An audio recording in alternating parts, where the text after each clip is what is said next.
আসসালামু আলাইকুম, আমি ইঞ্জিনিয়ার ইয়ামিন। আপনারা আজকে দেখতে পাবেন 3 বেডরুমের সুন্দর একটি ফ্লোর প্ল্যান। অল্প জায়গায় স্বল্প খরচের ভিতরে যা চাচ্ছেন মনের মতো সুন্দর একটি বাড়ি তৈরি করবেন, তারা অবশ্যই এই প্ল্যানটি দেখতে পারেন। এই প্ল্যানটিতে আপনারা টোটালি পাচ্ছেন 3টি বেডরুম, 2টি টয়লেট, একটি কিচেন, একটি সিঁড়িঘর, একটি ব্যালকনি। তো মাত্র 2.5 শতক জায়গার ভিতরে এবং 1100 স্কোয়ার ফিটের মধ্যে আপনারা এই প্ল্যানটি দেখতে পাবেন। এই প্ল্যানটি তৈরি করতে কত টাকা খরচ হবে সে সম্পর্কে আজকে বিস্তারিত আলোচনা করা হবে। তো দেরি না করে আজকে ভিডিও শুরু করা যাক। তো আপনারা দেখতে পাচ্ছেন প্ল্যানটিতে আপনারা শুরুতেই সিঁড়ি দিয়ে বিল্ডিং এর ভিতরে প্রবেশ করবেন। ভিতরে আমাদের একটি সুন্দর ড্রয়িং প্লাস ডাইনিং স্পেস দেওয়া আছে। এখানে 17 ফিট 3 বাই 12 ফিটের সুন্দর একটি ড্রয়িং প্লাস ডাইনিং স্পেস দেওয়া আছে। আপনারা এখানে ফার্নিচার লেআউটের মাধ্যমে দেখতে পাচ্ছেন কিভাবে আপনারা ফার্নিচার গুলো অ্যারেঞ্জমেন্ট করতে পারবেন। এবং সামনের অংশে আমাদের একটি মাস্টার বেডরুম দেওয়া আছে। আপনারা দেখতে পাচ্ছেন 12 ফিট 7 বাই 12 ফিট 6 সুন্দর একটি মাস্টার বেডরুম। তার সাথে একটি অ্যাটাচ টয়লেট দেওয়া আছে 4 ফিট বাই 9 ফিটের এবং একটি ব্যালকনি দেওয়া আছে 11 ফিট বাই 3 ফিটের।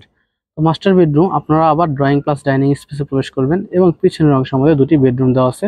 আমাদের একটি বেডরুম দেওয়া আছে এখানে 12 ফিট 4 বাই 12 ফিটের এবং আরেকটি বেডরুম দেওয়া আছে 12 ফিট 5 বাই 12 ফিটের এবং তার সাথে আমাদের একটি কমন টয়লেট দেওয়া আছে। আপনারা দেখতে পাচ্ছেন 7 ফিট 6 বাই 4 ফিট এবং একটি কিচেন দেওয়া আছে 7 ফিট 6 বাই 7 ফিট 7-এর। তো এভাবে আপনারা এই প্ল্যানটিতে 3টি বেডরুম, 2টি টয়লেট, একটি কিচেন এবং একটি ব্যালকনির মাধ্যমে প্ল্যানটি উপভোগ করতে পারবেন। আমাদের এই প্ল্যানটি সাজানো আছে মাত্র 1100 স্কোয়ার ফিটের মধ্যে।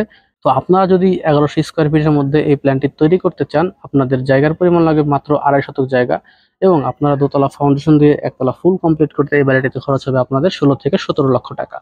তো যাদের বাজেট 15 থেকে 16 লক্ষ টাকা তারা অবশ্যই এই প্ল্যানটি দেখতে পারেন এবং আপনার বাসার জায়গা অনুযায়ী ড্রয়িং অথবা ডিজাইন আমাদের মাধ্যমে করাতে চাইলে অবশ্যই স্ক্রিনে দেওয়া হোয়াটসঅ্যাপ নাম্বারের মাধ্যমে যোগাযোগ করতে পারেন।